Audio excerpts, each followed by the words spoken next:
How's it going, guys? Coffee here. Today I wanted to go over the follow-up from the prior season, I guess, Frost Iris build.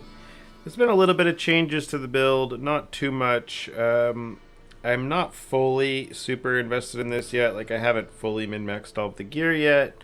If you look at the gear here I have, the staff is definitely not correct. The staff should be having a double damage mod here on it, which it doesn't. So this minion movement and attack and cast speed should be double damage. If this were to be better, of course the minion damage roll should be higher as well. But this is more than enough to get you started with. I believe I bought this staff for about 100 FE with just the T0 CDR and this first mod here. These have gone up a little bit. But with this, and then I crafted on the T0. If you look for like one with maybe a T2 of this, I'm kind of curious if you can find one. If the prices are significantly cheaper. Nope, still the same thing. So yeah, I found it with this T0 and T1 here, and then I basically just crafted the +6 spell skills on it. If you are trying to purchase a staff like this and kind of craft something, do keep in mind that when you get to some of your last things that you are trying to craft on there, if you do end up hitting tier 2, that is kind of optimal to hit tier 2 on the staff in order to use dream crafting to push it to tier 0, because you can use the lower dream crafting in order to do that, which is highly beneficial. For the rest of the gear, it's pretty much the same gear that you're seeing from all the prior Iris builds from last league. We're using a growth ring. You push it to T0 when you can afford to do so, and just a bunch of resists and energy shield and minion damage. Same thing for the other ring. If you have spare resistances that you don't need, you can craft. Well, I guess I don't need the critical strike damage. This is if you end up running the version of this that is using Warden's Breastpin, then you would use critical strike damage here. Because I'm not, I should probably recraft this, but I don't really need to do it right now, so I'll do it in a bit. Same thing for gloves. These gloves came straight off of my Frost Gemma, so you would just be running +2 to spell skills, and then you just want ES, and then resistances. I believe there might be focus blessings or something you can get on suffix as well. For this, nope,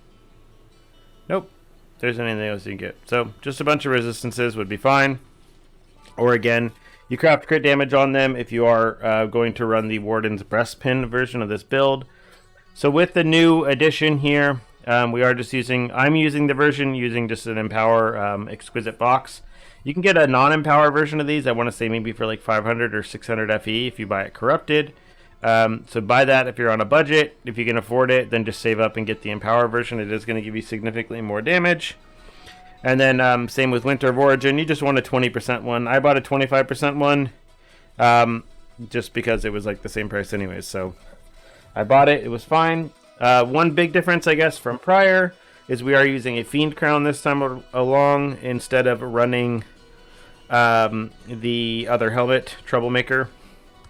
And then for a chest, you're running the same thing still, just Friend Nemesis with, I'm running it with a higher ES corruption on it. You can just buy a base one, it doesn't really matter.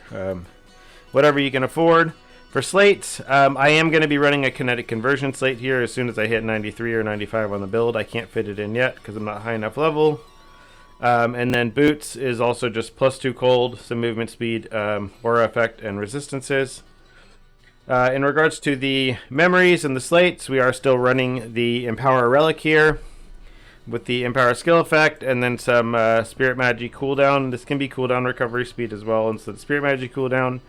I am running one of these here with some Spirit Magi recovery as well as sealed mana.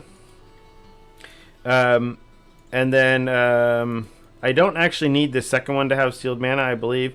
Pretty sure my mana will stay the same if I remove this, regardless, because I'm pretty sure I'm already going over 100%. Yeah, my mana doesn't change, so I don't actually need this second one here. This can be something entirely different. So typically you just want it to be like Empower Effect and CDR or something else, but Empower Effect is going to be your best mod for your other memory, and then of course you are just running the 3-second legendary memory here. For the slates themselves, you are just looking to get basically +2 on every single slate that you can. So +1 cold, +1 spells, or whatever else you can get. If you can get some sealed mana or anything else, that's good. Or just any damage, survivability, whatever it may be. So all these +1 slates do need to be replaced at some point. But I'm just running what I have. And then same thing here. I have this +1 passive. The Tenacity Blessing is like nice. It's like, okay, it's a little bit of defense. And then same with this slate, just needs to be changed as well. Which is a +1 cold. If you do want to run the other version of this build, you can run a Warden's Breastpin, but it does need to be corrupted for the stat that your minions cannot deal physical damage. Or the better way to go about it is to actually craft a necklace using the Dream Crafting, and then apply the Warden's mod on to your amulet using Dream Crafting. Yeah, outside of that, pretty much the same tree, or the same skills rather. We are just running Elemental Shock. We have Forced Start here. You do need to run Speed Phantom instead of Blink if you are running a Curse on Hit ring, if you have gotten that crafted. Otherwise you just run Blink. And then we have Dazzling Bloom here, and then we have Nourishment of Life with all these extra mods. Instead of Mass Effect, you can run Pain Amplification if you want, just for some additional duration, and if you don't want the additional effect, because this gives lower CDR, so it depends on where your CDR is at on which one you want to run.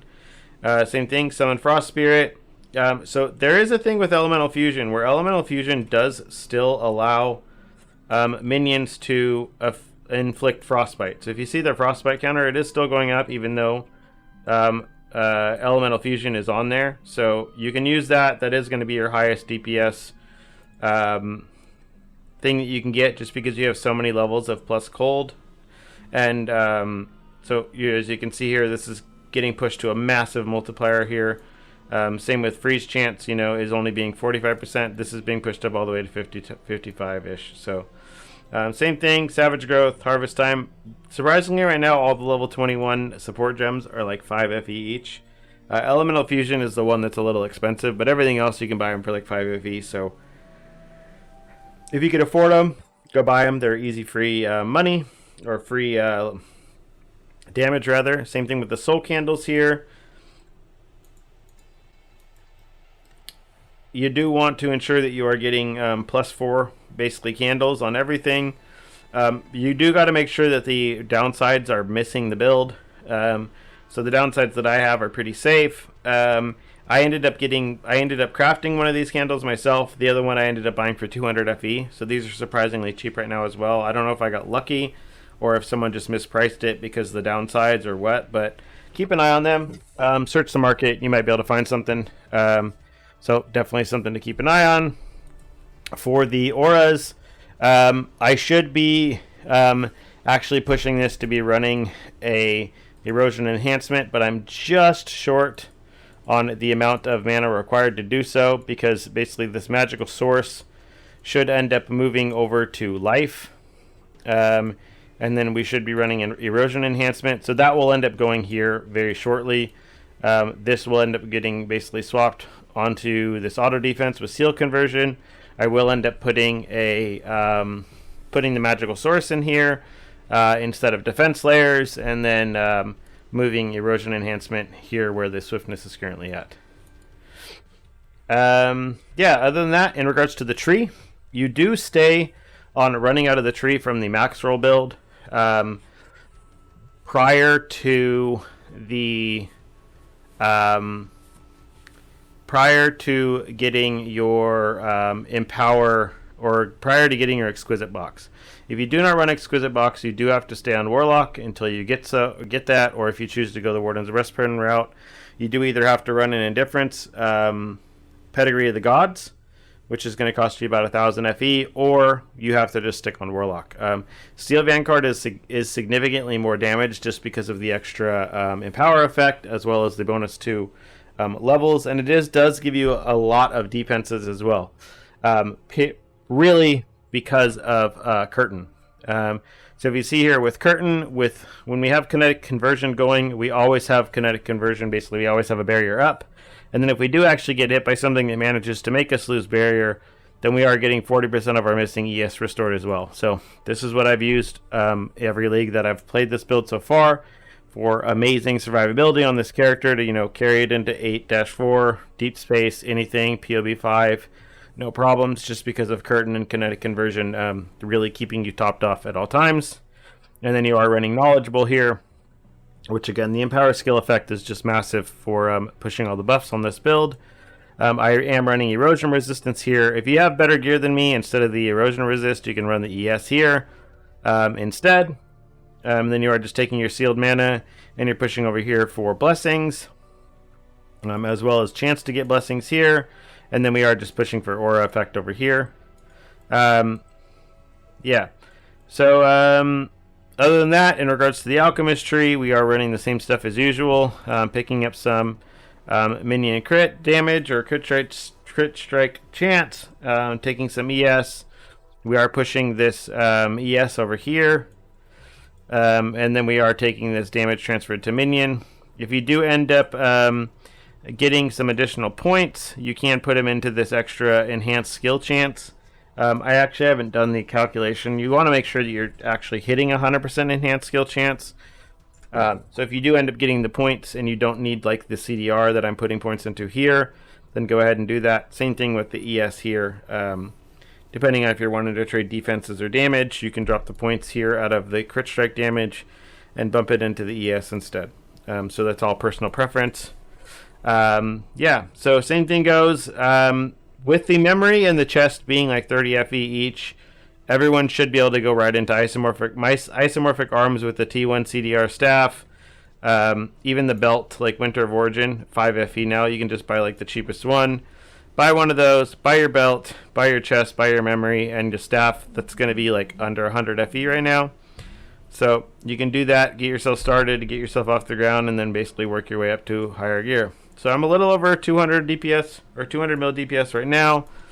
I will continue to push this to about 500, and you'll get to see what gear was required in order to do that, while still keeping it kind of with a nice defensive shell. So if you have any questions, leave them in the comments down below, and I'll be more than happy to answer them. And other than that, see you in the next one.